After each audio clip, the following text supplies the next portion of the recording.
Welcome to the seventh edition of Finance and Investing. I'm Martin Shkreli, and I'll be continuing our course. So thanks for joining. It's 8 o'clock Eastern here in New York, and I wanted to start this lesson off a little bit differently. I was reading this book.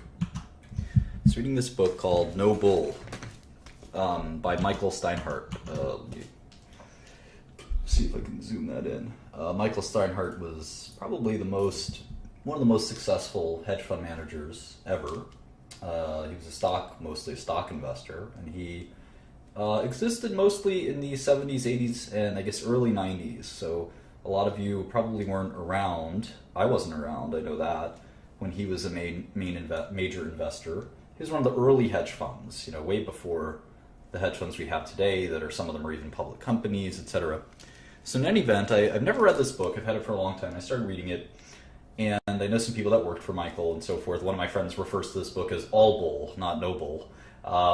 Then, be that as it may, Michael was still one of the greatest investors of all time. In fact, there's a college here in New York called NYU that has one of its schools named after him. It's the Steinhardt School of Ed. So in any event, when I was reading the book, Steinhardt actually gives his home address where he grew up in Brooklyn, and this is where it was 72nd Street or so. Yeah, here it is, 72nd Street on Bay Parkway. And if you look at his house, I think this is fun. Here is his home. This is the very modest apartment building that he grew up in. It's a 2-story building with 2 apartments, the book tells us, on the bottom floor and 2 on the top. And this kind of apartment in Brooklyn is about $1,000 a month in rent, is my guess. And it's still kind of the same neighborhood that it used to be. You can see the 99-cent store. You can see the whatever that is. It is a pretty modest living. And interestingly, his parents are immigrants and so forth and so forth. And so what I found kind of interesting was that he lives, if I can pick the point, he lived somewhere right here. And I actually grew up not too far away, about half a mile away on Ocean Avenue, right here. So right around here. So if you, let's see, right here basically. So where my mouse is. So about a mile east from Michael Steinhardt's, where he grew up. And Steinhardt is a billionaire investor, and he's still alive. I don't know exactly where he lives. I know he has an office on this crazy island called Manhattan, somewhere around here. But anyway, the point is Michael's retired, and it's the sort of thing where you may not be able to meet people like him, but if you write a letter, you never know. You never know if someone responds. You just never know. Even people like Michael Steinhardt like to communicate with people. Michael Steinhardt also is a big funder of something called Birthright, which funds trips to Israel for young Jewish people. So he's someone that you could he's very old, I think, but you could get to know. So in any event, he also controls and runs the Democratic Party. So that could be something that you find interesting as well. So, anyway, let's get back to work. So I thought that was interesting. There's this guy who grew up in the same neighborhood as me and ended up becoming extremely, extremely successful. I have my stylus somewhere here. So I prepared a small, very short lesson plan, and then we're just going to go right back to applying the knowledge. Finance is more about application, really, and doing, than it is about theory. Theory is actually, you could put most investing theory, in a very short kind of manual. But practicing it is the hard part. And practicing it is extremely difficult. This is different from a lot of other disciplines where there's a huge amount of theory and not much application. Actually, medicinal chemistry is actually a little bit like this. For all the theory in the world, the way you can apply it is pretty finite. Let's say medchem. But there's tomes and tomes and tomes of theory on medchem. I wouldn't call it infinite, but it's close. And for finance, there's not much theory out there. It's pretty finite. But for application, it's pretty infinite. I mean, we can come up with any ingenious number of ways to be investors and business people. So, but there's really only so much theory, especially when it comes to core finance and investing. When it comes to business itself, I'd say that's sort of a different concept. But anyway, let's think that through. Anyway, so let me run through that lesson plan a little bit. So I've been using this kind of PowerPoint for 4 months, building it slowly.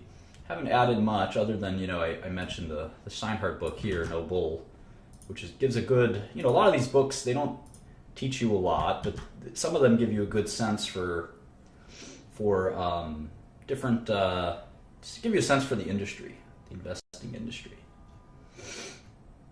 I kind of added funds as an asset class, which is a little weird.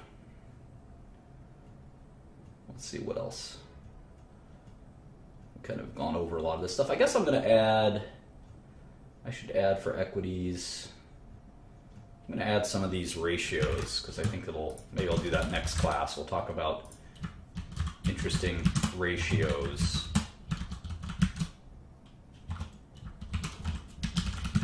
That I've learned over the years and what they mean exactly. We'll talk all about that. So here I'm on the markets and portfolio section, which I just created recently, and we're going to talk more and more about actual markets.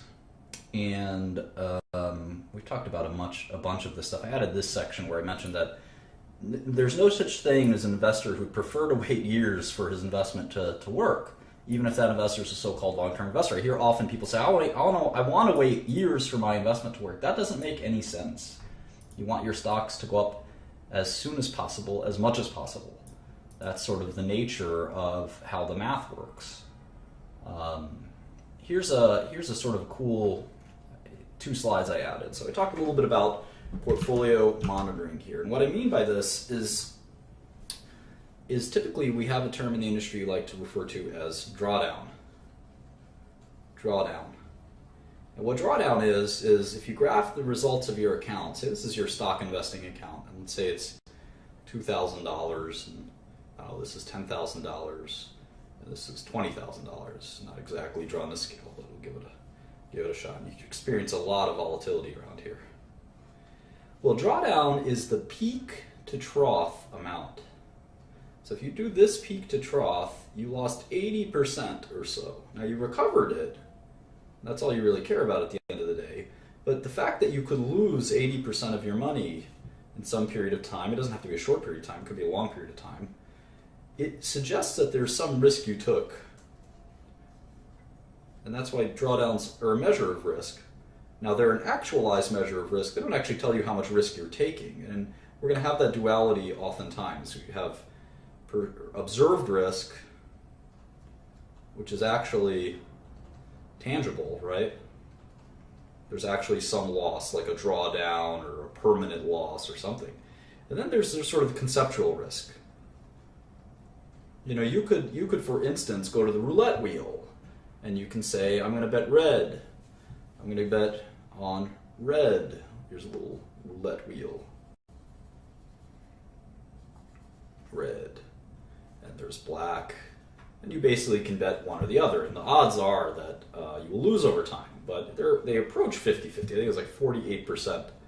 48%. And then there's the like double zero and single zero that are like 1% each that kind of screw up your ability to bet on just red. So anyway, let's say you bet on red and you took $2,000 and you bet on red and it became $4,000. And then you did it again. You said you're lucky. You did your lucky thing. I don't know what that is. Maybe you have a lucky dance. So you do that dance. This dance consists of picking your leg up. So he's doing the dance and then putting it down. So you do your lucky dance, and this is actually not. This process isn't totally too different from how other analysts actually analyze their investments. It's pretty simple. Of course, my method is a little more difficult, but this is a pretty good schematic for how most of Wall Street works. So anyway, and so was this roulette example. So then you bet again, you go to 8,000, and you bet one more time, and you're at 16,000. And you say, okay, I bet red, and I got it 4 times in a row. That's 0.48 to the fourth, right? What are the odds of that happening? I think that's 0.48 to the fourth. So chance of winning is 48%, chance of winning twice, chance of winning 3 times. So there's a 5% chance that would happen, but it happened. You beat the odds. There's only a 5% chance of that happening. So the question is, did you take any risk? Well, obviously you did, but if we looked at just drawdowns, your graph would look like this. It would look pretty awesome. It would be not even a straight line, right? It would be almost logarithmic. And according to the drawdown theory, well, you never had a drawdown. But of course, if you did this one more time and it turned to black, you'd have 100% drawdown. 100% drawdown. So there are a lot of strategies. A good example in finance is writing premium. Writing premium tends to generate very smooth and good returns until volatility spikes and you lose all of your money. And this is what sometimes we call in the industry fat tail risk. And it comes from statistics where there's a probability distribution, PDF, and there's some asymptotic risk here that's like 4 sigma or 5 sigma that occurs and comes out of nowhere and crushes your portfolio. So anyway, the point is that drawdowns aren't a great measure of risk. They tell us something. They certainly tell us something, but there could be some real conceptual risk in the portfolio. Like if you wrote a contract, say you have a swap contract, and the swap contract pays you $1 on this $20,000 portfolio. It pays you $1 a year if, I don't know, let's say if IBM stays above 100. This is a swap, a custom swap contract that you made with Goldman Sachs, and Goldman Sachs said it's a deal. But if IBM falls below 100, Goldman pays you $1 a year if IBM is above 100. If IBM ever falls below 100, you pay Goldman Sachs $1 million. You may never have this drawdown, and just looking at the money moving around isn't going to help you, because the second that swap contract hits, boom, you lose all of your money. In fact, you would owe Goldman money in this portfolio. So anyway, you have to analyze the portfolio contents to really understand. That's why fund investors don't do that great of a job often, because it's very hard just looking at statistics to tell if the fund is any good or not. You have to understand their holdings, and that's pretty tough for a lot of fund investors, because if they were good at understanding fund holdings, they'd be fund managers instead of fund investors. So in any event, that's sort of one commentary on portfolios. So the reason we like to watch drawdown is because it's very important to sort of have a portfolio that doesn't lead to a lot of loss of capital. All else being equal, you'd rather have this. You'd rather have small drawdowns. If you had something like this, I'll draw it in a different color, I guess. If you had something like this, at any given moment in time on these troughs, you may have an exacerbated trough. I mean, who's to say that this trough, the fact that you could have this, say, 50% trough, who's to say if conditions were slightly different? Let's say a recession broke out. Let's say the margin requirements changed. Let's say a war broke out. Who's to say that you wouldn't have a 75% drawdown the next time? And you might have a crisis of confidence down 75%. You may say, I'm going to take all my money out, or I need this money. You definitely don't want these losses, even if you think they'll be temporary. So you have to settle in your mind, what's the most I'm willing to lose? And I think 10 to 20% is a reasonable peak to trough drawdown before you start to dispose of your portfolio. You say, you know what, I'm going to reassess. Maybe I'll sell all my investments and I'll try again in 3 or 6 months. I have to diagnose what happened. Did I have bad luck? Did I take too much risk? What exactly happened? And I think that's a wise thing to do, is to come up with this number a priori, Latin, for ahead of time, not after the fact, not post hoc. You don't want to be in the middle of the drawdown, down 20%, and then say, gee, you know, let me just get a little bit more. I'll sell down 30%. Before you know it, you're down 80%. You don't do that. You have to have the rule and stick to the rule. And I find that helps quite a bit. And then you have the same thing for an individual stock, just one stock. You say, you know what, if I'm down 50% ever on a stock, I'm going to sell because I probably got it wrong. Now, some people double down. I know Warren Buffett's a big fan of doubling down. And you have to decide, are you the kind of investor that doubles down when you're losing money? Or are you the kind of investor that cuts their losses? And there's an age-old debate on which is the right thing to do. Nobody's really sure. Nobody's really sure. But one thing that's reasonable is a concentration rule. You say no investment will be, in my portfolio, no investment will be more than 10% of my capital. So that way I know that I can't lose more than 10%. And if you have this rule, your drawdowns will naturally be smaller. Your returns may also be smaller. But it doesn't guarantee you from having having good returns or having low risk. You could have a lot of risk. In fact, the more positions that you have, this is kind of an interesting idea. Let's call number of positions NPOS, number of positions.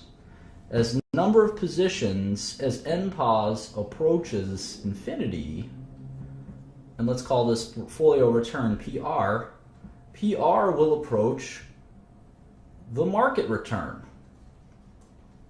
That makes sense because the number of positions you have approaches infinity, the more your portfolio looks like an index. It looks like the S&P 500. Now, of course, you could have a better weighting. You could say, well, the stock market likes Apple the most because it's 10% of the S&P 500, but in my portfolio, I've got Apple as 1%, and I'm long alarms.com or whatever that stock was as 10%. So you can have different holdings that make your portfolio much different from the S&P, but anyway, there's a few ways to look at that. Here's a sample portfolio I made up. This is $100 million. Say you inherited the money or earned it after you maybe started 2 or 3 drug companies that were very successful. And you decided to invest in tech stocks. And you decided that these tech stocks, you'd have a portfolio. And as you can see in this portfolio, there's no stock more than 7%. So it's a reasonably good portfolio in the sense that I don't have a 50% bet on something or something like that. So I have AT&T or Microsoft as my biggest investment.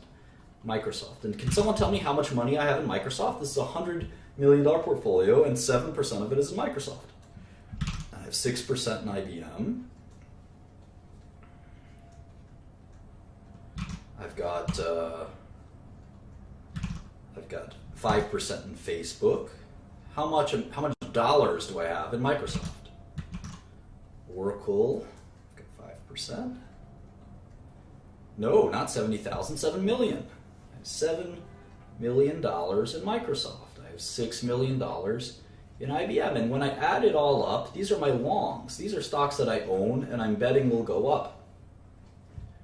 The total I've got, according to this portfolio, is $44 million of stocks I own. $44,500,000. And the portfolio is $100 million. So my long, we call this long exposure. Long exposure is 44.5%, which I think is a good amount. The same thing applies on the short side. We have a bunch of stocks we're short. We're short AT&T, Apple, Amazon, etc. And there's about 45 million. The short exposure is 45%. So the total gross exposure, is the amount of money I have invested in the stock market. And that is, we express it as a percentage, it's 89.5%, or $89 million. This could be 130% if we use leverage. We can have $130 million in the stock market, even though our account is only worth $100 million, because we could easily borrow $30 million from our broker. I don't recommend leverage. The net exposure is close to zero. It's actually slightly negative. It's 0.5%. And I really like low net exposure because it means that if the market goes up, my longs and my shorts will, if the market goes up, my longs will go up, but my shorts will go up too. So I'll lose money. I'll lose money on my short stocks, but I'll make money probably on my long stocks. There might be a few lucky short stocks that actually go down even though the stock market's going up. They're always like that. But in general, most stocks will go up, and I'll probably lose money on my shorts. If you're a really good short seller, you make money on both. Now, if the market tanks, and it may do that soon, I'll lose money on my longs, but I'll make a ton of money in my shorts.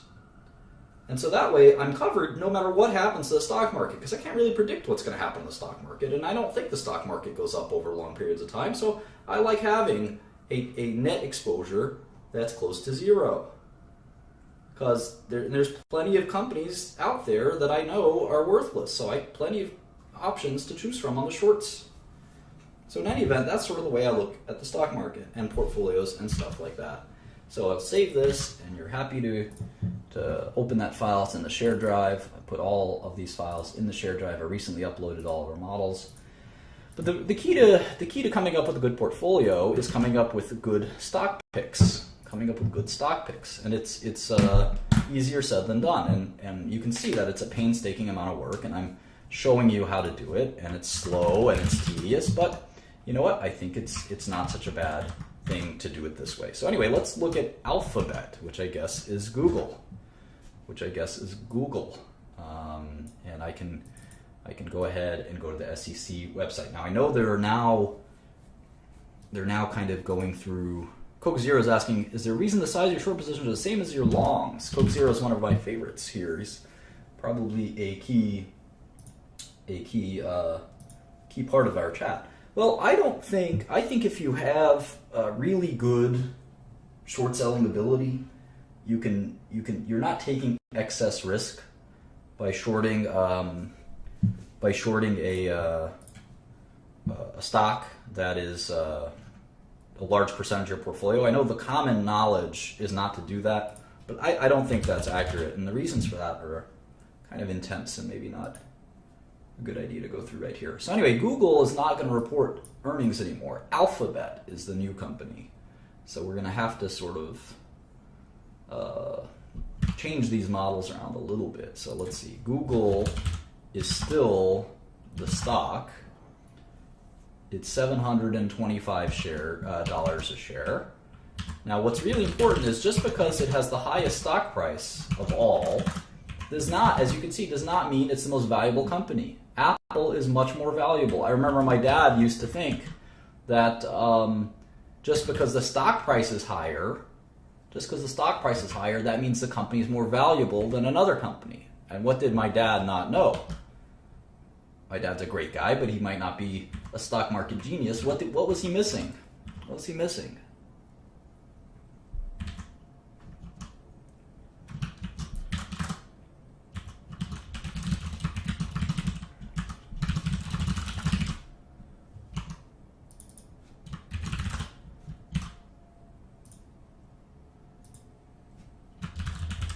Shares outstanding, of course.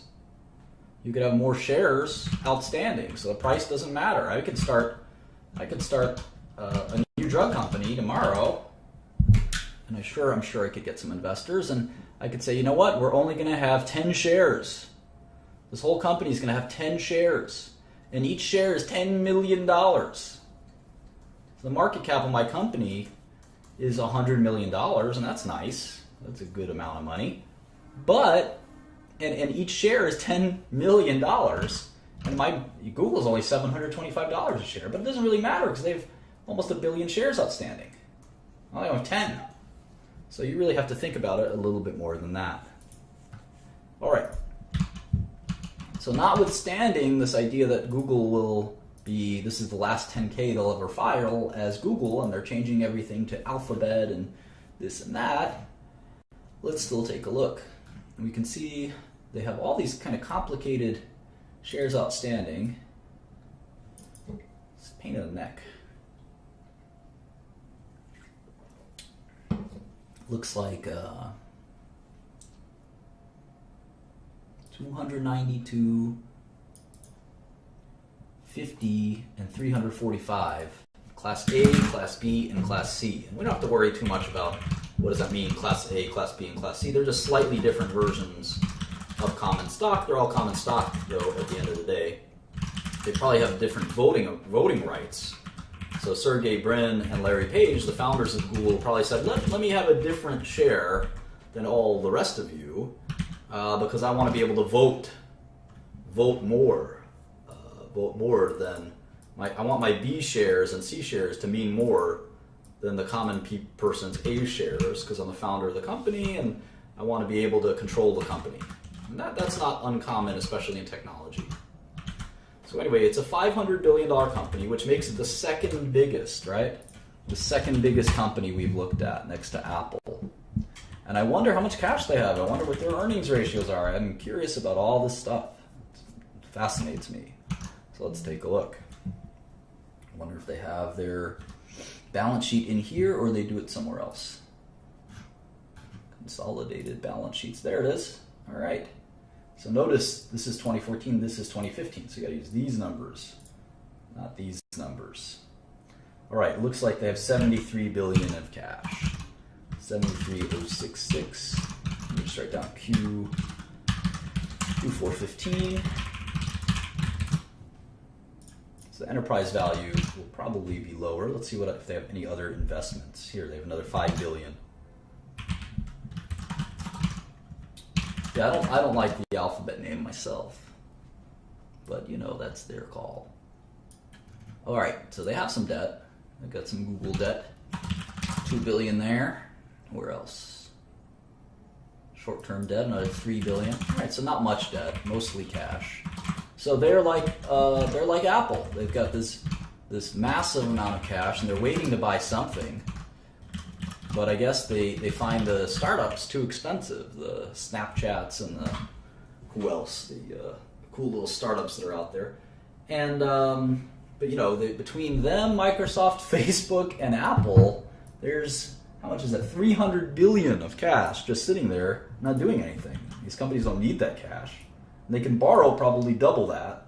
So there's probably 600 billion waiting to buy something cool. Makes you want to start a tech company, doesn't it? Now, interestingly, I like to rank my companies by enterprise value. So technically, Google is the most valuable tech company in the world because the enterprise is worth 425 billion. Apple's is only worth 418 billion. Now, the market cap of Apple's a little bigger, but they also have all that cash sitting there.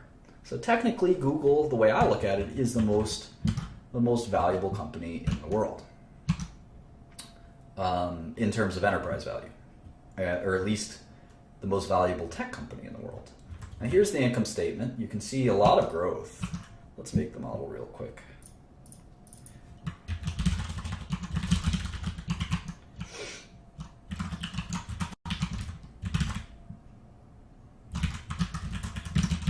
You can see a ton of growth. Revenue went from 55 billion to 66 billion to 74 billion. And those are all ads. Google is an ad machine. You can see revenue grew 14%, 19%. At one point, Google was growing a lot more. So these are more, I would call them pedestrian. These are still very high growth numbers, 14%. Let's see what Wall Street thinks 2016 will look like. And remember, you can get this from Yahoo too. You don't need a Bloomberg. So for revenue, Google, they're saying 71 billion. Now remember, they're going to move. Alphabet is kind of all messed up, right? Because is it A? Is Alphabet A? No. What's going to happen? This is so annoying. All right, 2015 revenue is 75 billion. So why doesn't that match up on Bloomberg? Well, either way, they're projecting 18% revenue growth. So maybe we can just put in that. So they don't expect revenue to slow down meaningfully. So you can see Google has 18% revenue growth. And the only company growing faster is Facebook. That's pretty interesting, right?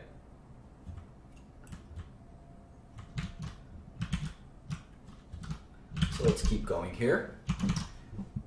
Cost of revenue, R&D, etc. You can see their income is about 20 billion. That's their EBITDA, earnings before interest, taxes, depreciation, and amortization. And you can see their earnings are about 15 billion, 16 billion. So what's that? How many times earnings is that? If I have 16 billion, that is 26 times earnings, 16 billion. So maybe next year they'll do 17 billion. Just put in some placeholders. And you can see that it's interesting. On a 2017 basis, let's see. Let's multiply this by 15%. Let's multiply that by 15%. All right, so on a 2017 basis, the most expensive company is still Google on an earnings ratio basis. And Facebook actually will be growing so fast, hopefully, that it's not the most expensive company. But of course, we still have to think about risk to cash flows. And we'll spend a lot of time doing that. But some of these ratios are interesting. Google is 3 times almost more expensive than Apple. That's how pessimistic the stock market is on Apple's earnings longevity. People think Google's earnings, even though they're smaller than Apple's, right? They're much smaller. Look at that. Apple's going to make $50 billion, and Google's going to make $21 billion. But they're still worth the same amount. That's crazy. I mean, a company, as we've learned many times, a company is the present value of all the cash flows. And cash flows are earnings, right? So the fact that Apple is earning more money than than Google and Microsoft combined. Look at that. For 2017, they'll earn more money than Apple and Microsoft combined. But it's still about half of that size of a company. It's still about half. Or in other words, Apple is worth just about as much as Google and Microsoft, even though it's out-earning them by double. That's because people think these earnings are not going to last. Some point in 2018, let's say, Apple's earnings are going to drop. Say they'll drop by 10%. But Google will still grow. And Microsoft will still grow. And Facebook will still grow by a lot. And if you keep extending this theory that Apple has peaked, eventually these cash flows will converge. 2020 earnings. And you can see now the differences aren't so significant. In fact, if Facebook keeps growing at the pace they're growing, Facebook may have the most earnings in 2020. How about that? And that's why they're all kind of neck and neck.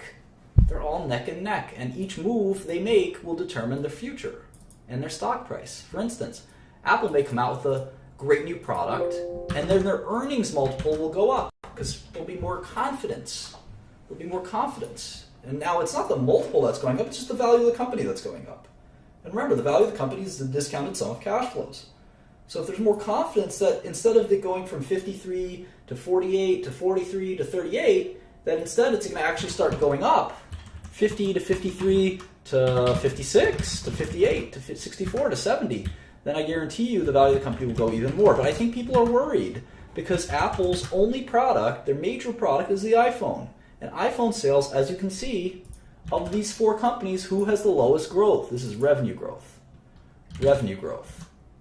It's got the lowest growth. So there's already signs showing that Apple has peaked, whereas none of these other companies are showing signs of peaked. And Microsoft has peaked, but at least they're very diversified. They've got Office, they've got Windows, they've got Xbox, they've got Azure, they've got all kinds of stuff that keeps them from really, they're kind of a stalwart. Whereas Apple, gosh, they're looking very risky with that iPhone. What if something happens and an iPhone competitor comes out that's pretty good? All of a sudden, Apple will be cut in half. So Apple has a diversification problem and a growth problem. Whereas Microsoft has a growth problem, but they're very diversified.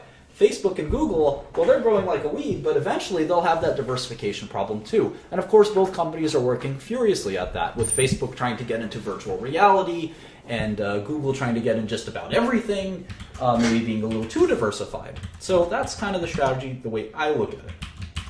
Now, of course, we have to sort of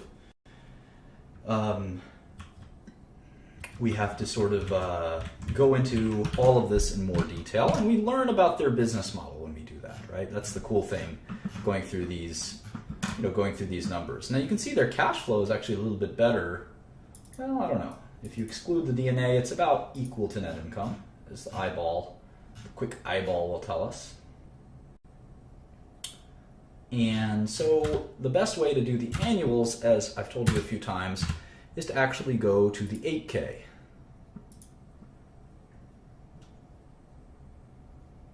It's funny, since the launch of our first product for businesses, the Google Search Appliance,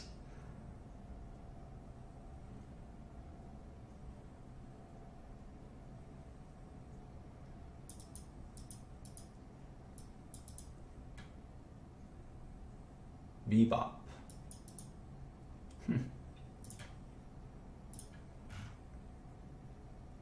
Bebop Technologies.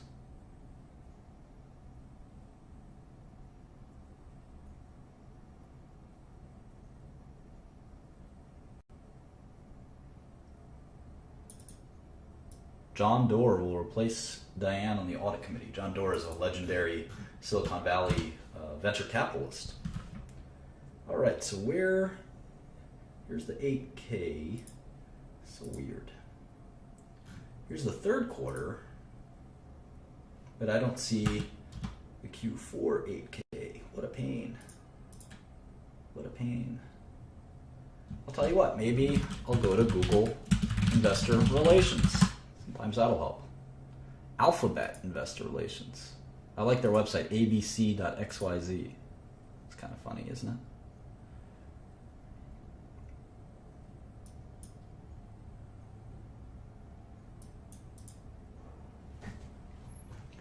Oh boy, all right. Alphabet announces fourth quarter results. I'm just going to look for something that looks kind of like an income statement. You can see revenue growth and constant currency revenues grew 24%. It's pretty good. And remember, they're well, let's see here. I don't know why constant currency revenues would be growing faster. I guess because the euro is holding it down. That's the reason. Everyone's being depressed by about 6 or 7%. That makes sense. This is one of the weirdest income statements I've ever seen. All right, well, there's a balance sheet that looks normal. How about an income statement? Oh, okay, good.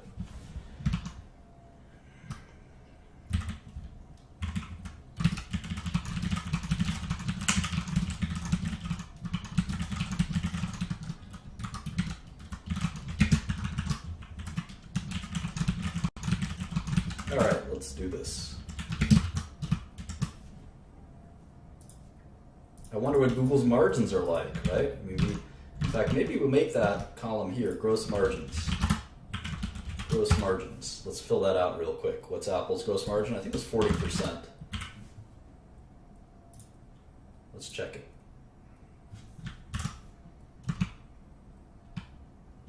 Gross margin, 40%. How about Microsoft? And the links just help you open this stuff so much faster. Looks like 63% or so. How about Facebook? I think that was in the 80s.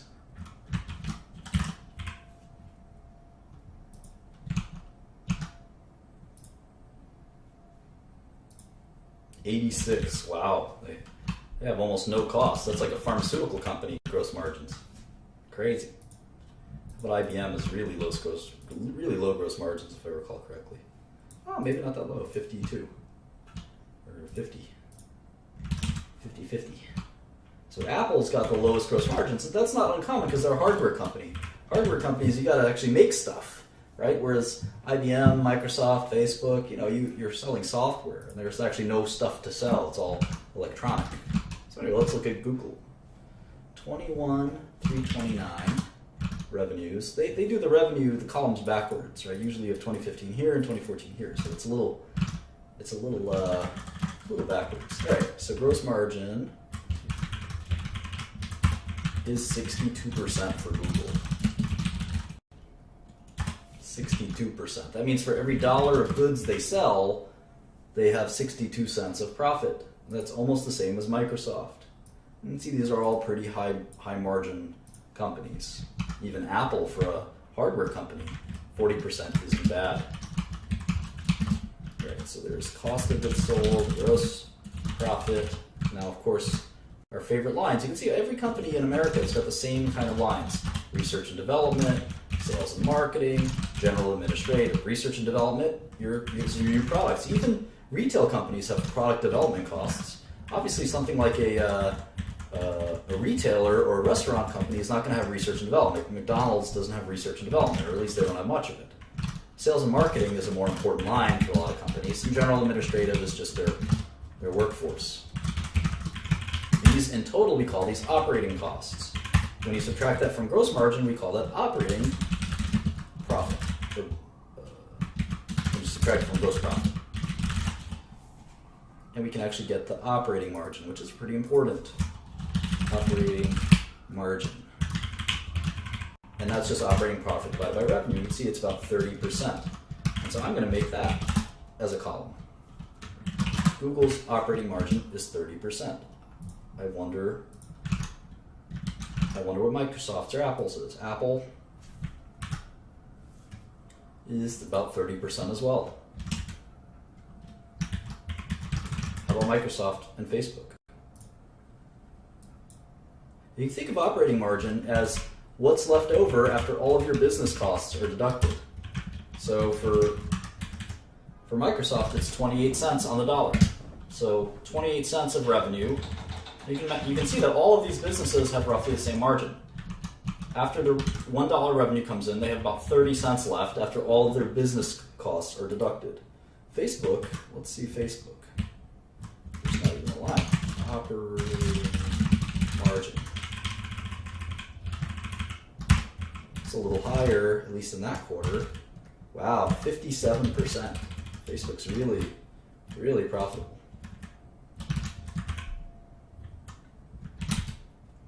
See, it's 54%. And it's not, we don't have to be exact, it just gives us an idea. You can see Facebook's so much more profitable. Every dollar they get, they keep 54 cents of, which is way more than their peers. In some ways, they're sort of peerless, aren't they? All right, let's see here. Other incomes, like interest income usually. Taxes, 819. And it's interesting, they're discontinuing some operations because they're spinning them off. It's just sort of bizarre how to think this through. Net loss from discontinued operations. I wonder what those discontinued operations are.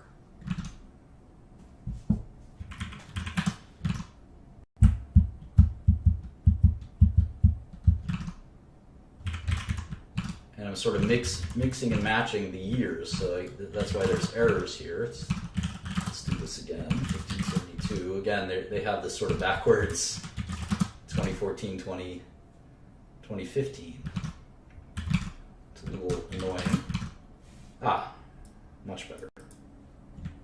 49.23. How many shares outstanding? They don't want to tell us. Fine. I don't need EPS anyway. I focus on net income.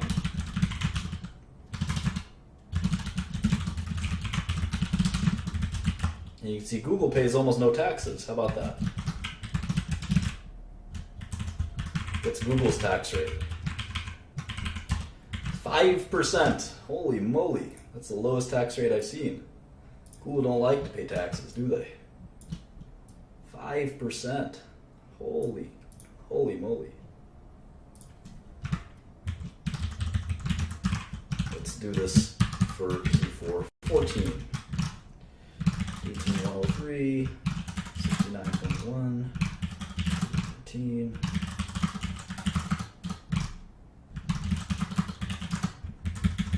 Well, that was looks like it was an anomalous year. They were paying 18% taxes for Q4 14. And again, this net loss from discontinued operations kind of freaks me out a little bit. I wonder what that means. Irrespective, that's that. So how about GAAP to non-GAAP? Looks like substantial differences here. Mostly probably on stock-based compensation though, so. Here's the shares amount, 697.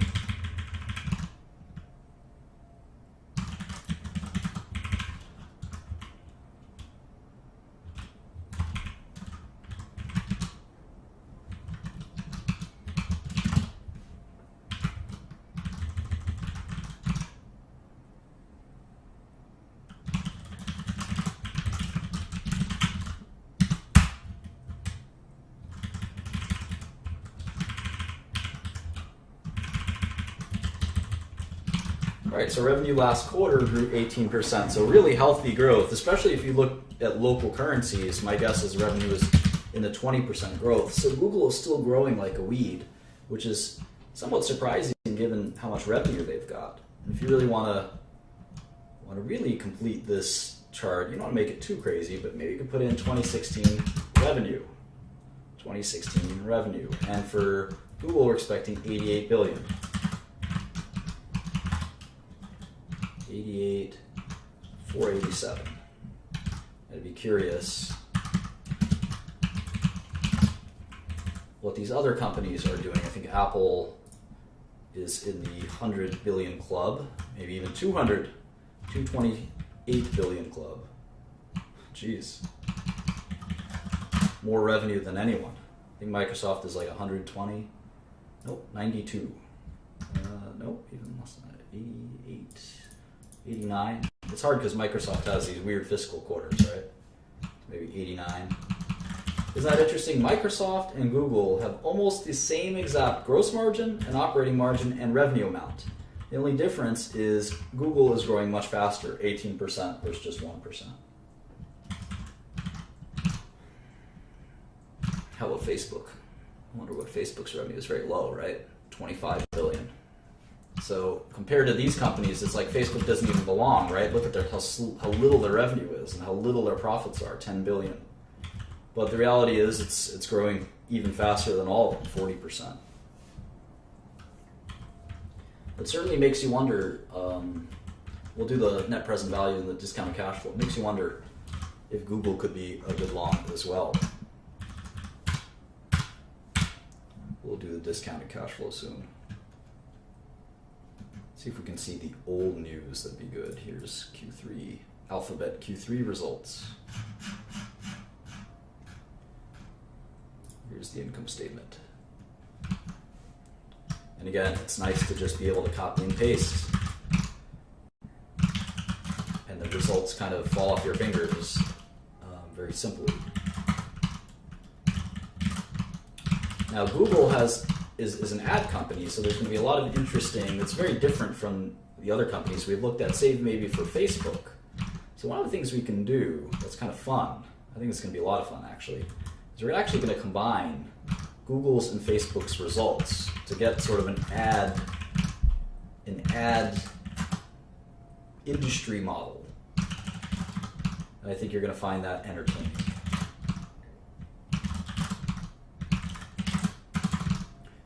So the question is ad revenue growing in total? Are they taking ad revenue away from traditional ads like TV and radio? Obviously the answer is yes, but the question is how much, and at what point have they cannibalized the entire ad system? Or are there going to even be TV ads anymore? It's a serious question, right? Let's move this up here, kind of like revenue first, gross margin second.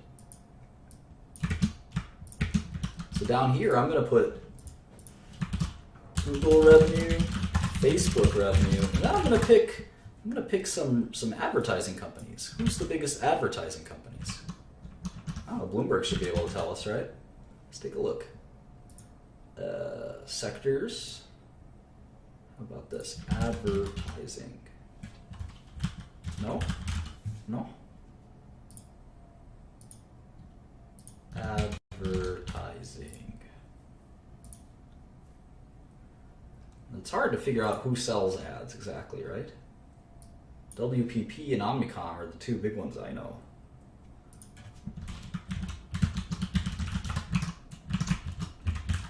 Do they sell ads exactly? I have to decide.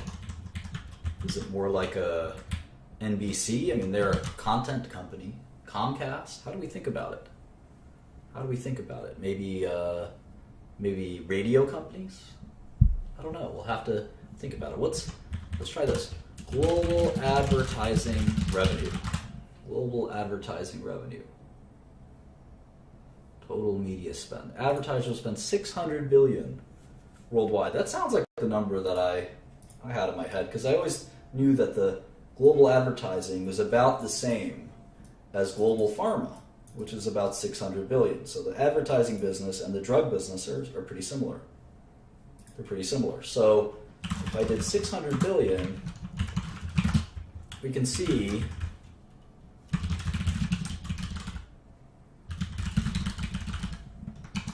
we can see that Google has already got 15% market share of all global advertising. And so what you can't realistically forecast, global ad revenue is probably not going to change very much. So they can't get over, right? They couldn't get over 100% of this. So their theoretical limit on revenue is 600 billion. They probably couldn't even get half of it, right?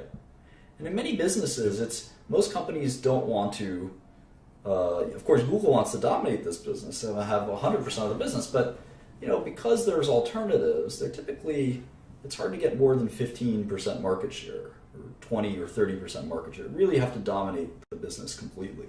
So that's going to give us an interesting way to limit the amount of revenue they can make. And I think for Facebook, they're looking at 25.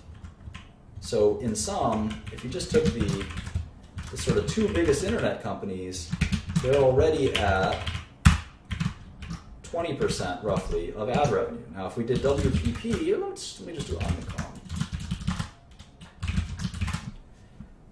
Omnicom revenue is 15 billion.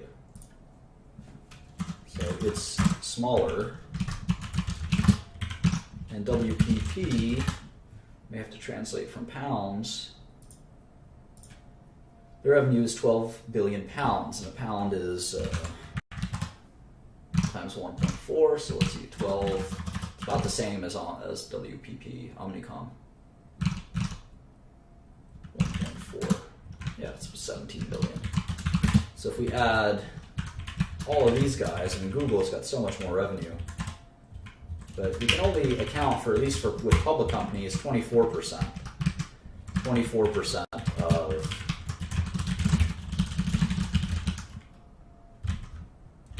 24% of the global advertising industry. Obviously, there's going to be other ad makers and ad sellers. We're going to try to put them in our model and track them over time, because eventually, the fact that Google and Facebook have so much share already, right? It's sort of going to hurt them in their ability to expand more, unless the ad business itself expands. Unless advertising spending in general expands, it's going to be hard for them to cannibalize all of the revenue from WPP and Omnicom and other ad companies, which we'll kind of look into. And I think these are ad agencies, so I'm not 100% sure this is apples to apples. So we got to think about this more carefully. But that being said, let's just sort of leave it at that. We'll look into it. But that's sort of to, as we think about how are we going to forecast Google accurately, we can't just say, all right, well, last quarter they grew 18%, so next quarter they'll probably grow 18%. Well, that might work for a quarter or two. What about next 5 to 10 years? That's not going to work for 5 or 10 years. We need some more substance to sort of decide how big is their opportunity? How much more can they grow? Is it pricing? What is it? Now, you could argue that internet ads are much more efficient than old ads, because you know exactly who you can target your ads more carefully. So maybe the ad market is going to expand because of that, but maybe it's already expanded. Maybe it'll expand forever. Maybe it won't. Because remember, there's going to be other companies. What are the other big companies? Yahoo. What's Yahoo's revenue? Yahoo's almost all ads revenue, I believe. So what's Yahoo? Yahoo is a measly 3 billion, but it's something. Who else? Who else is a big internet advertiser? We can go here, right? Well, certainly Baidu.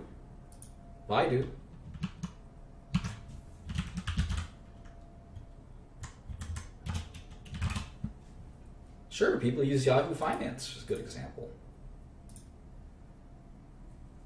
CNY. Wow, I didn't know that Baidu already has 12 billion in revenue.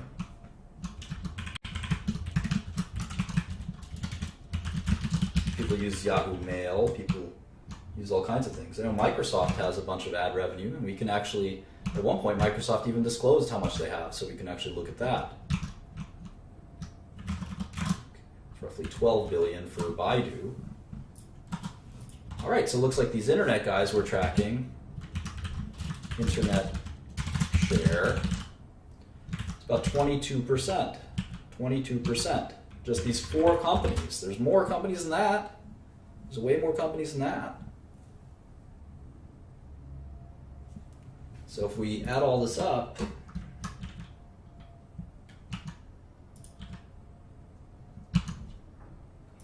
we now have accounted for 27% in our model.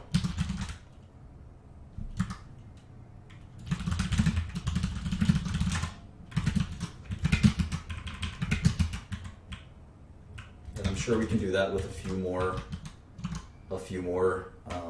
additions. But obviously, as we get lower and lower on this list, there's going to be lower and lower revenue. So it really is a Google and Facebook dominated ad world. Twitter? What about Twitter? Twitter's all revenue.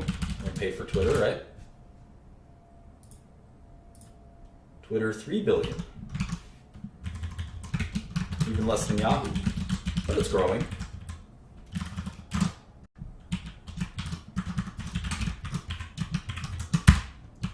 So there you go. So anyway, we're going to have to learn the ad business if we're going to learn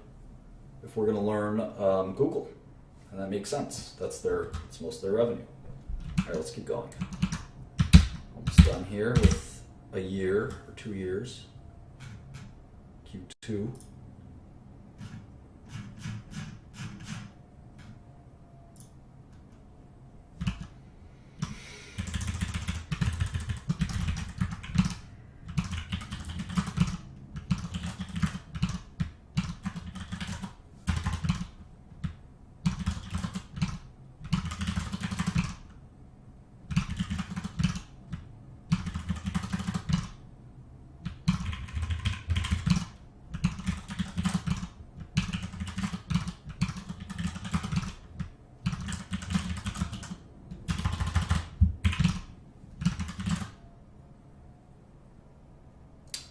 Huh, did I just overwrite this? I shouldn't have done that.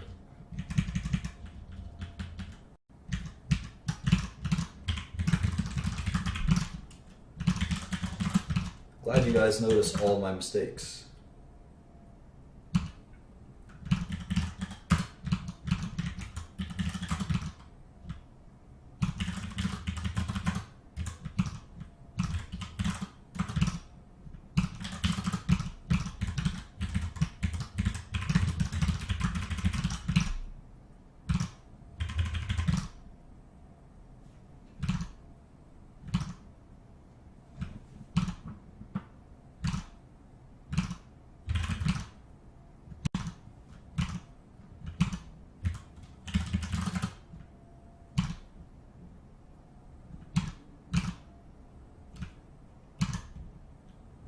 Great.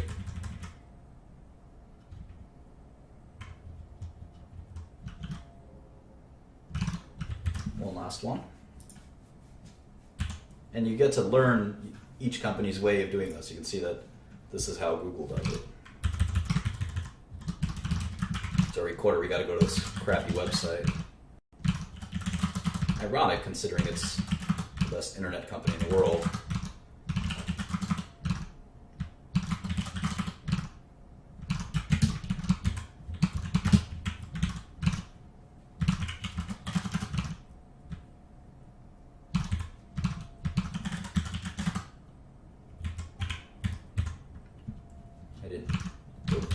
Back to the Q2, I missed something. Shares outstanding.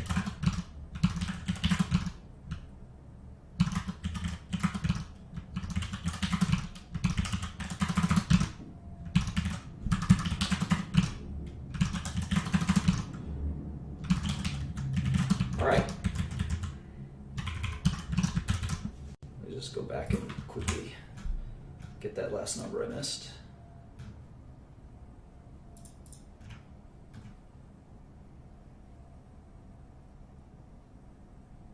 put it?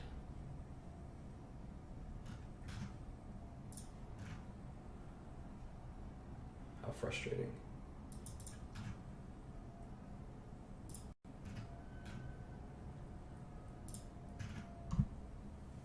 And I'm imagining not 100% of Google's revenue is ads, right? They're starting to sell other things, web services.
You can see R&D spending is actually growing faster than revenue, which is interesting. But you can see their G&A spending, which is kind of their headquarters costs, legal costs, etc. It's not growing at all, which is really impressive.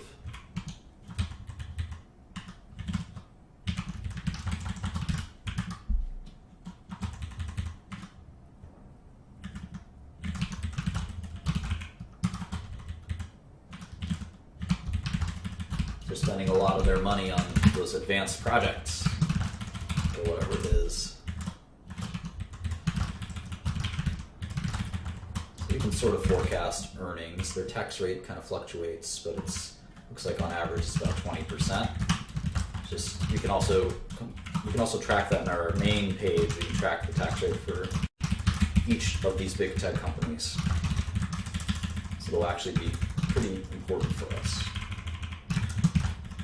Right, so there's sort of our rudimentary model where we forecast, for 2016 at least, that they'll make $18 billion. And Wall Street's been saying $18 billion, so it's a pretty reasonable guess as to what they'll do.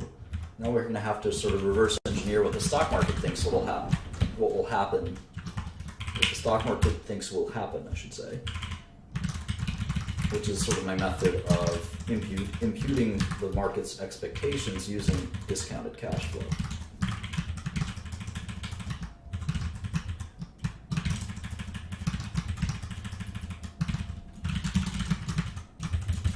So let's see, if Google grows, say 10% for some odd amount of time, and we assume that global advertising revenue doesn't really grow because these big things like this don't typically grow. Like pharma revenue hasn't grown that much, is a good example. We can see that Google will go from 15% market share to 25% market share. And it becomes less and less credible, right, that they can keep growing at that rate because eventually they've just taken over the entire world advertising business. And we know that there'll always need to be some TV ads, some radio ads, some billboard ads. They can't have it all. So at some point, this starts to get a little silly. How much more can they grow? Maybe they can grow in their web services and stuff like that, but after a while, I don't see them. It's not really possible that they can take over the entire advertising world. It doesn't make sense. And sometimes the market does stupid things. And it does it a lot, in fact. And I'll give you an example. When I was a kid, I was just starting to work on the stock market. And the company called Nokia, there was a company called Nokia. And they had such high margins, they had such high market cap that you could actually predict that they would sell a phone to everyone in the world, or something to that extent. And the point is, you can actually deduce these as mathematically impossible. it's not really mathematically possible for a company like Nokia to do that. And so Nokia was a great short in truth. And true to that point, Nokia has been as a company that's gone from a $200 billion company to a $20 billion company. Anyway, here's some rudimentary forecasts. Yeah, web services, we'll have to look into that. Yeah, Apple may be like Nokia, that's right. And that's why the market is so skeptical. The market's really skeptical of Apple. Also, tax rates. These companies don't pay any taxes, and they do a lot of foreign business, but foreign taxes are high too. So if tax loopholes are closed by, say, a Bernie Sanders or Hillary Clinton, all these companies will suffer quite a bit.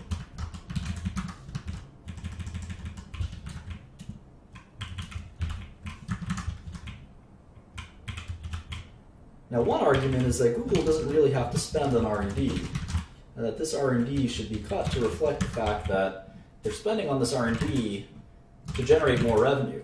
And if I'm penalizing them for R&D, I probably shouldn't be doing that, right? And we'll talk about that dynamic quite a bit. In all of finance, that's a really important dynamic. So let's assume at maturity they drop, and let's assume their discount rate is something in between. We should put discount rate over here, just so we know kind of what we're giving it. Master discount rate.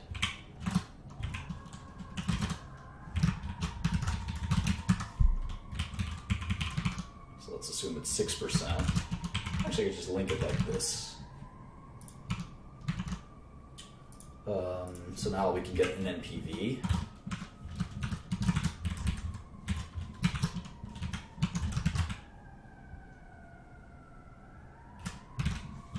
Right, and now we should also get cash in here somewhere. Net cash was 73 billion, let's just say. So by the end of 16, cash will be 90 billion. And this will just accrue like this, and we can assume that they earn, say, 1% on their cash, which is reasonable. And it's really penalizing them by not assuming that they earn anything. So we have to give them something.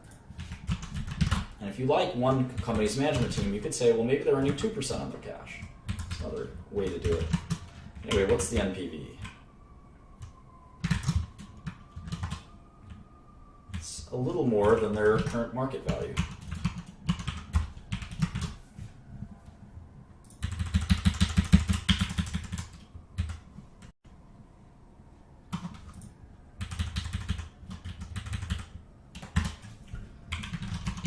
Excel has this bug where sometimes if you calculate numbers, it resets it to 10 decimal points. I got to call Bill Gates and tell him to fix that.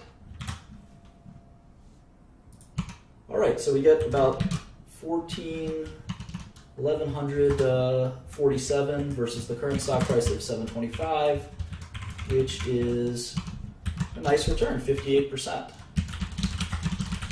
58% return. That's also assuming they can grow this revenue. It's pretty modest assumptions, but I guess the bigger question is, can they hold it? Can they hold it over time? Not so much are they there, they're there, but the question is, will they shrink? So if I wanted to reverse engineer this until I get the market's expectations,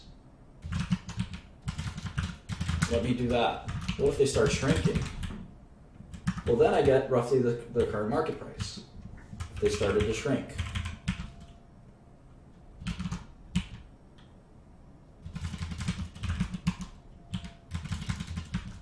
If they started to shrink a few years from now, that's how I get the shares as fairly valued. And they peaked at 17 or 18% of all global ad revenue. And who knows, maybe we'll stop Googling things in 2020 or 2030. I mean, did you ever think of that? There's probably a pretty good risk that we'll stop Googling things. There's a decent chance. Maybe the discount rate should be higher. 6% here. What are we saying for Apple? Apple should be like 7%. Oh wow, we got 5% for Apple. Wow, if we put 7% in there, then the shares will go down. I definitely think Google is less risky than Apple, but maybe not. I don't know. Microsoft should be like 5%, right? Yeah, 5% sounds good. Facebook should be the highest. It should be like 10% discount rate, I think. 8%, right? As long as it's the highest. We should put our fair value, right? Fair value.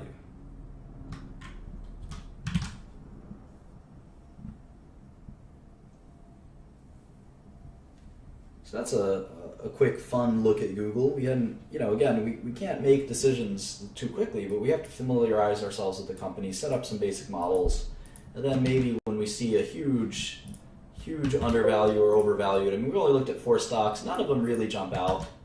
They all have serious problems.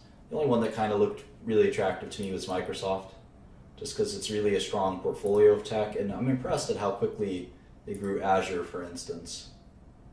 Kind of out of nowhere, to be honest. Facebook is very intriguing because they haven't monetized they really haven't monetized their users. So I could see Facebook kind of doubling, but it's still very risky. Social networks tend to flame out. How about Amazon? Let's do Amazon super fast.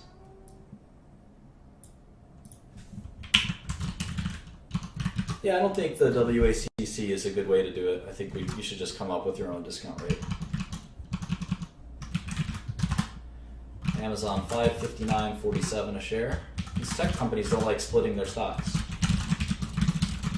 You're trying to be like Buffett, but you ain't.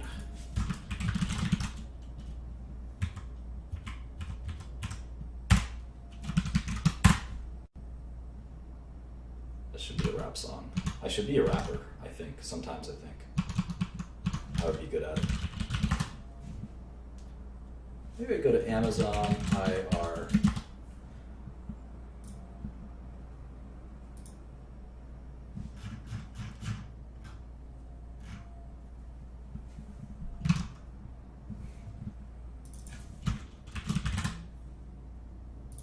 Weighted average cost of capital.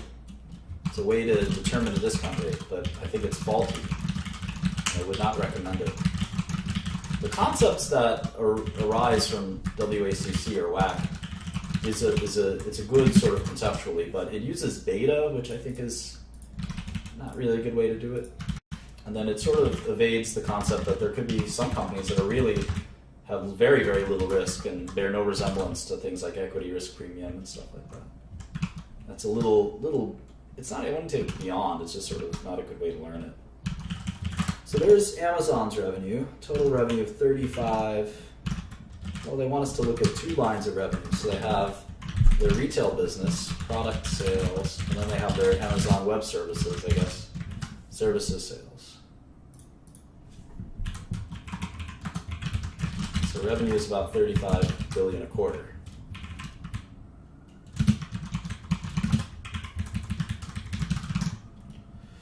Cost of sales. So a retailer has low margins, right? Fulfillment. Marketing.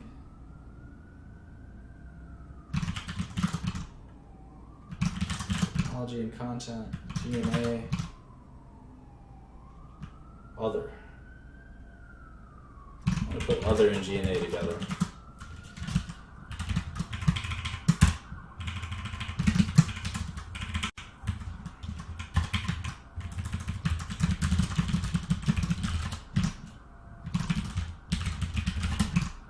Fulfillment. Isn't fulfillment part of cost of goods sold? I kind of think so, right?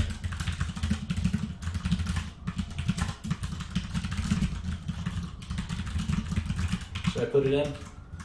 That's part of cost of goods sold? I think so. Either way, you can see Amazon is almost, unlike these other tech companies, are barely profitable. And this is going to be the really interesting dynamic you'll see.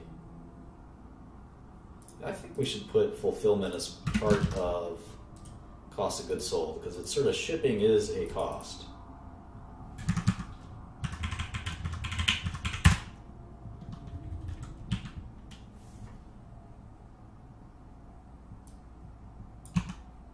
Right, you can see that Amazon has the lowest margins of all, 36 billion in revenue and only 1 billion in income, and that's because they're a retailer. They're not just a retailer; they obviously have the Amazon Web Services too.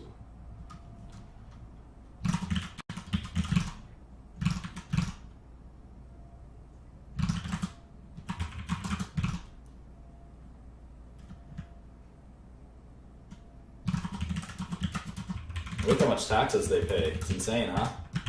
At least for this quarter. 49%. That's more like a normal tax rate for a person. Companies are people too, right, guys?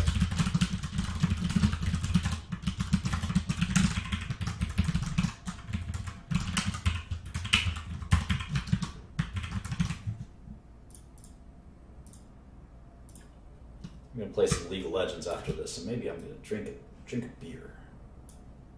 Yeah. So let's do their gross margin and stuff like that. Gross margin, look how low their gross margin is. 19%, that's actually not terrible for a retailer. It's about average. But compared to their peers, it's by far the lowest margins, right? By far. How about operating margin? They're like barely break even. It's barely a business. And they've been around so long. Operating income, 1 billion. 35 billion. I don't need to be a mathematician. No, that's about 3%. Look at that, right? They're barely profitable compared to these other guys. That's wild. I always thought Amazon was a short.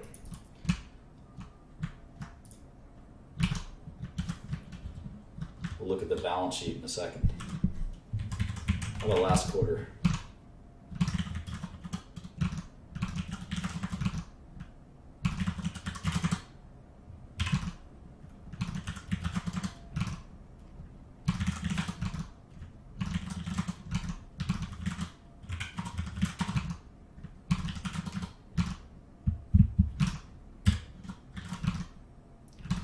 Last quarter they were profitable as well, but just barely, right? They only made $429 million. For a $200 billion company, that's insane. That's so small. It's like almost nothing. So people are always shocked at the value of Amazon. It's like an absurdly overvalued company. Let's see if we can find a balance sheet on this website. Here we go.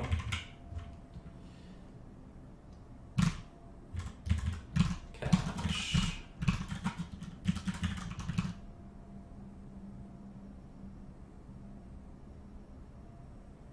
That's it for cash. Accounts payable, accrued expenses, unearned revenue, long-term debt 8235.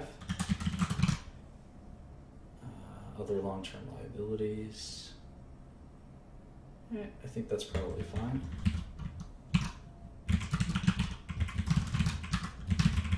How about shares?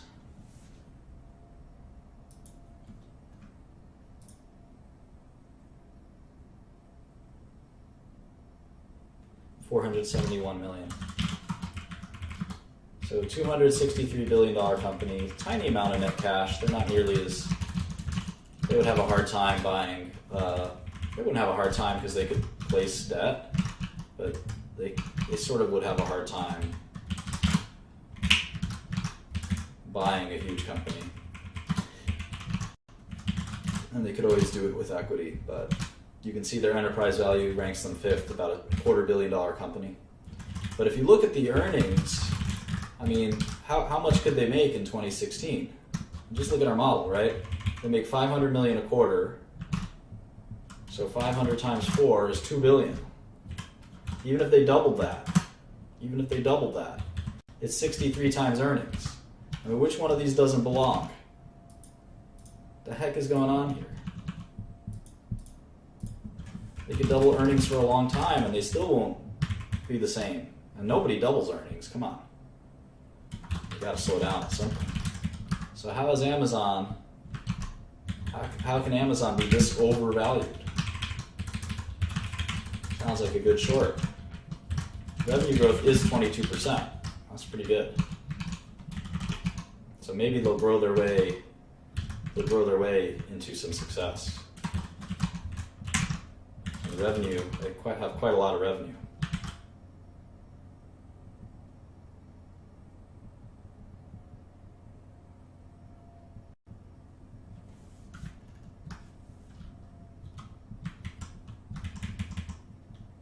So we got to think pretty hard about Amazon. It seems overvalued. And it's good to look at, that's why it's good to look at so many companies, because we say, of these 5, I'm only investing in 1. Which one is the very best bargain? For the growth, right? There's 2 kind of things we look at if we have to summarize investing in sort of 2 discrete things. What would they be? I said one of them. Growth, sort of cash flows. And what's number 2?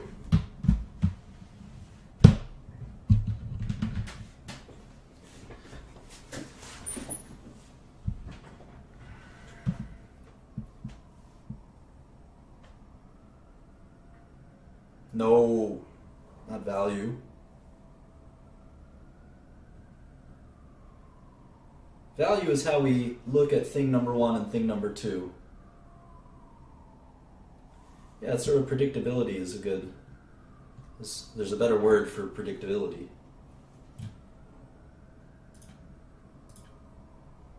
Risk, good. Risk. Growth and risk. Growth of the cash flows and risk to the cash flows is how we calculate. We use this to calculate let me just start over. Calculate value. And obviously we don't know these things for certain, right? We don't know what the growth of a company will be. It's hard to tell. It's really hard to tell. We don't know what the risk is. It's really hard to predict risk. I don't know if we'll be using Google in 2020 or 2025 or 2030. For all I know, we'll be using Google even more. I don't know. It's hard to tell.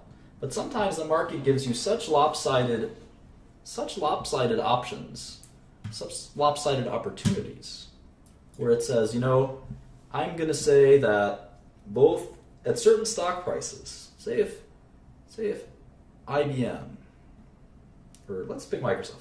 If Microsoft's at $51, which is 14 times earnings, the enterprise value to buy the whole company is $333 billion, and the earnings is about $24 billion. Let's say for whatever reason Microsoft stock drops to $100 billion. You would have an unprecedented opportunity to buy the shares, assuming no change has occurred in their business. Now, obviously, if the stock dropped 75%, there'd be a reason. It's usually because the earnings, there'd be something that was impacting the earnings. The earnings would drop. But let's say this was a special situation where you had an option to buy Microsoft stock at 60-70% off, 66 to 75% off. This would be an unprecedented opportunity. You would get your money back in 5 years. And every year after that would be what? It'd be free. Free cash for you. So you put down $100 billion, and let's say you don't have $100 billion, practically nobody does. So it'd have to be 0.000001% or something like that of $100 billion. Let's say you bought it for $1 million. $1 million. Well, your share, it would pay you back $250,000 a year, the earnings of the company. So after 4 years, it's not even 5 times earnings, 4 times earnings. After 5 years in 2020, you hope that Microsoft is still making that $250,000. And we know from annuities that $250,000 a year divided by a discount rate, and we calculated Microsoft discount rate at 5%. So divide that by 0.05. What is that?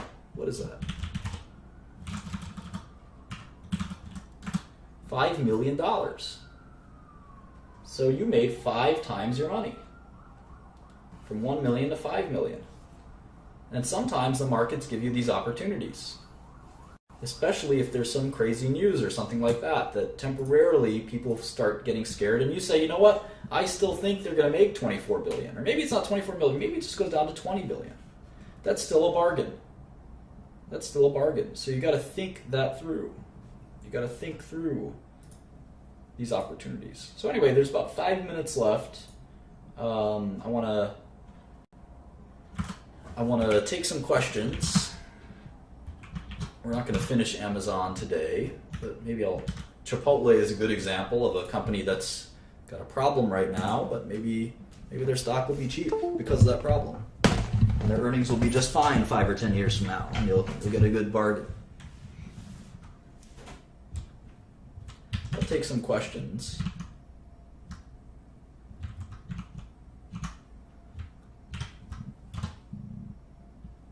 If you have questions, and then these are silly questions. Here's a good question. What is the difference between basic and diluted shares? This is a good one. This is a good one. Are you a double downer? That's a good question too. These are a couple of good questions. Some of these are silly questions. Some of these questions belong on Sesame Street. All right, let's see. All right. So the first question is, what's the difference between basic shares and diluted shares? Basic shares outstanding and diluted shares outstanding. This is pretty simple. So basically, no pun intended, the basic shares outstanding are the ones that are not subject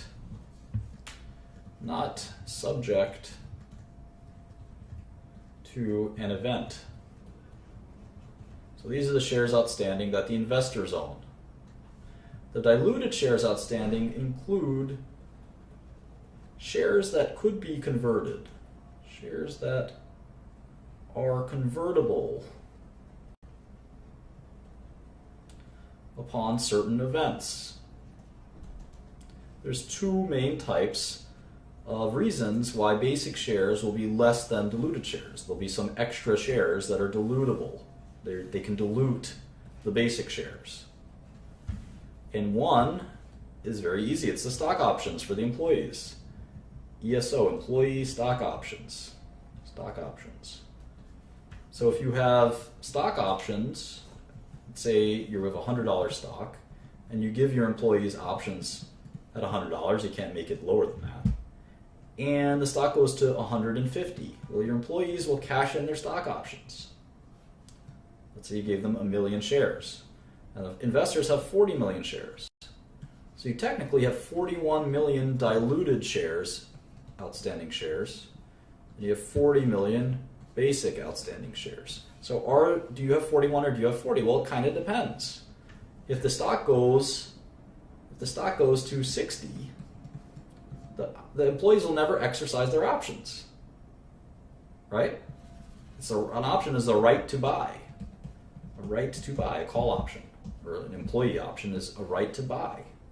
So if you have the right to buy it at 100, but the stock is at 60, you wouldn't do that. So that's sort of one way to look at it. Do I double down? Have I ever shorted something to zero? Yeah, practically, I short a lot of biotech stocks that have a big cliff usually. Something like this happens, like a drug failed a trial. Drug fails phase 3. There's a drug company coming up soon called GW Pharma that I think will fail their phase 3, and the stock will plummet. It will go down 80%. I usually get out at that point. So that's typically what I do. I can't tell you what I think of one stock or another stock or something like that, and I can't answer questions about Bitcoin or something like that. I don't know anything about that. What else? Any other questions?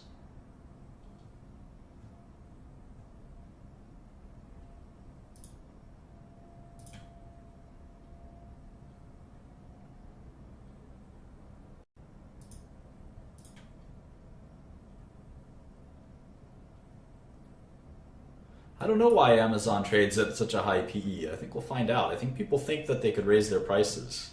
Something I know a little bit about. That they can get better margins. So right now they're kind of getting their customers hooked, but eventually they can raise their prices. Why do companies divide their shares? A lot of companies don't do it anymore, as you can see.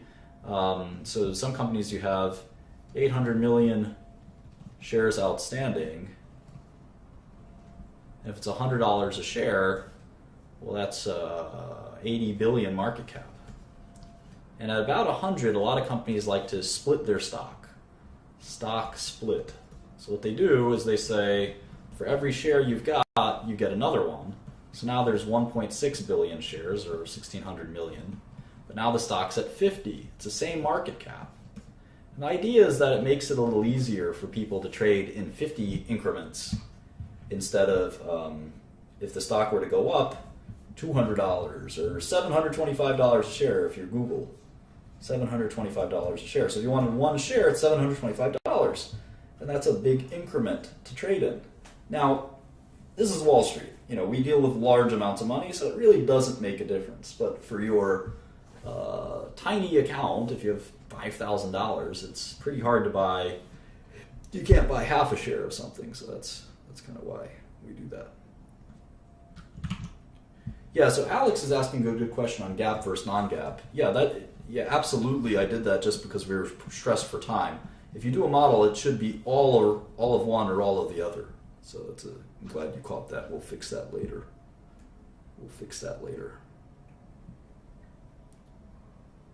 Do you personally think that hiding revenue in offshore banks to pay less in taxes is, lack for a better term, fair? No, I don't think it's fair. It's illegal, I believe. You can go to jail for that. I don't encourage anyone to do that. Now, companies do have tax. Most companies have a tax group whose goal is to lower their tax exposure. Wouldn't we all be nice to have 10 or 20 people calculating how you can avoid taxes? That would be great. And they're usually very successful. You can see these companies usually pay 10 to 20% in taxes. All right, well, this has been about 90 minutes, so I'm going to sign off now. Maybe I'll address so-called technical analysis later, and how I think it's a mirage. Technical analysis. I don't think it's a reasonable or real thing. It's sort of been replaced by quantitative analysis.